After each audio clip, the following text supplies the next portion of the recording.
gamers have spent $135 billion on games in 2018. But it isn't just the big name gaming companies that are making a ton of cash, it's the gamers too. Playing games is now a full-time job that can earn some gamers millions by the time they hit 30. Just take Kuro Takasami. He's 26 years old and has already earned more than $3 million playing games like Dota 2. But Kuro isn't alone. There are gamers all around the world who have perfected the money-making formula. I mean, winning $250,000 was absolutely life-changing. I mean, because I've been trying to practice to get into this scene for, at least a couple years now through other games. But now that's finally blowing up and getting that money and proving to myself and even my parents that I can do this, definitely life-changing. I can finally make a career out of it, so. Generally speaking, there are two big ways that gamers can earn a living: esports and live streaming. Competing in esports tournaments and live streaming gameplay is a lucrative business. Esports is basically competitive gaming at a professional level, but you aren't just playing against gamers online. Instead, you are physically going to an organized event where there's a cash prize at stake. There's no sanctioning body that controls esports as a whole. Esports at the moment is pretty wide open. It's pretty actually disorganized. It looks organized from the outside, but once you get inside, I think there's a lot of questions that are still answered. There's no, for instance, overarching governing body that kind of determines everything within every esport. In fact, there's still a massive amount of confusion and a massive amount of discussion on what actually constitutes an esport. Each esports league is based around a specific game, kind of like how each sports league is based around a specific sport. Esports events are typically held at major sports arenas like the Barclays Center. These events are streamed for fans to watch, and they're also televised on networks like ESPN. It's a mixture of, it almost feels a little bit like a music festival, where there's the main stage with the main competition and thousands of people in their seats. But if you're not necessarily interested in the game that's going on, there's activities set up all around the concourse. In 2017, esports generated $655 million globally. And by 2021, it's on pace to make $1.6 billion. Nowadays, an esports company's value actually rivals that of professional sports. Companies like Cloud9 and 100 Thieves own a number of different teams dedicated to a specific esports league. Cloud9 has 13 teams dedicated to games like League of Legends, Fortnite, PUBG, Rocket League, Counter-Strike, and more. According to Forbes, esports company Cloud9 is valued at $310 million. That's more than Major League Soccer's Seattle Sounders, which values at $295 million. Like any other sport, esports companies offer their players salaried contracts for a specific term. Teams can even trade their players to other teams. So what's a typical gamer salary?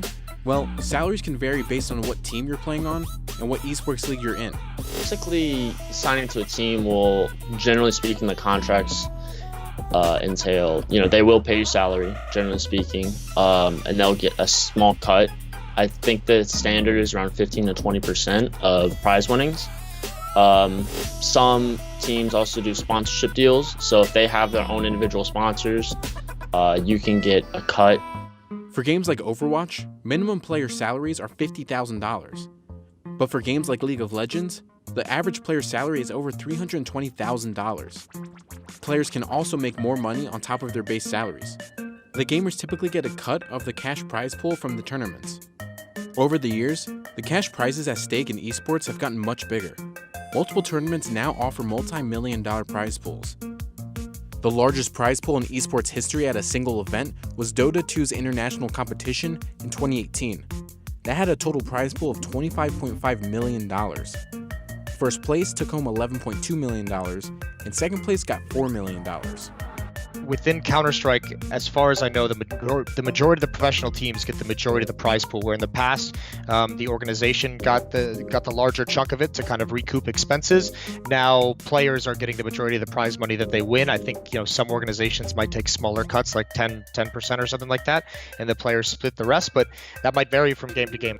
Red Bull, the US Air Force, and Rocket Mortgage sponsor teams in esports events in hopes of reaching esports audience of about 380 million viewers. In 2018, of esports' $900 million revenue, $353.3 million came from sponsors.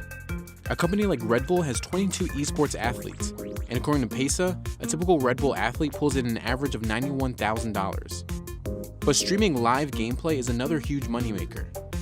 a Twitch streamer gets a lot of views. The Twitch streamers at the moment, make well more money, especially the really big ones, I think, than most competitive players do in esports. Sites like Twitch and YouTube provide gamers with lots of monetizable eyeballs. Over 850 million hours of content was watched in October of 2018, and its most watched game is Fortnite. You know, I was streaming full time for almost 3 years, but this past year streaming Fortnite, I have literally went from 80,000 followers on Twitch to over 1.6 million. And on YouTube, I went from 70,000 to now 1.2 million. So it definitely has had a huge impact on my gaming career. Unlike esports gamers, streamers make money whenever they go live. They don't have to rely on tournaments to earn cash. Streamers make money through paid subscriptions, bits, donations, ads, sponsorships, and merchandising. Fans will pay to subscribe to a Twitch partner streamer. Twitch partners are streamers that have a sizable audience and stream either part-time or full-time. So, the bigger the audience, the more money is to be earned. Cheer bits are digital goods that viewers can buy to support streamers' channels. Each bit is worth a penny. The more you buy and give it to your favorite streamer, the more money they get. Streamers like CypherPK has earned 210,000 bits from a single person during a live stream. That translates to $2,100. Then there are donations where fans can pay streamers whatever they want. Streamers can also earn revenue from ads that run on Twitch, or sponsor streams backed by brands like Scuf gaming controllers. Some gamers even have their own merch. I do have the other merch, but right now I'm just wearing the long sleeve red sweater.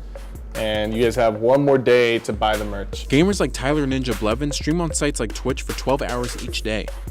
That translates to him making more than $500,000 a month from Twitch playing games like Fortnite. With the global gaming market expected to hit $148.1 billion in 2019, and sites like Twitch growing its viewership by over 40% in 2018, gamers can expect to pull even more cash in the years ahead.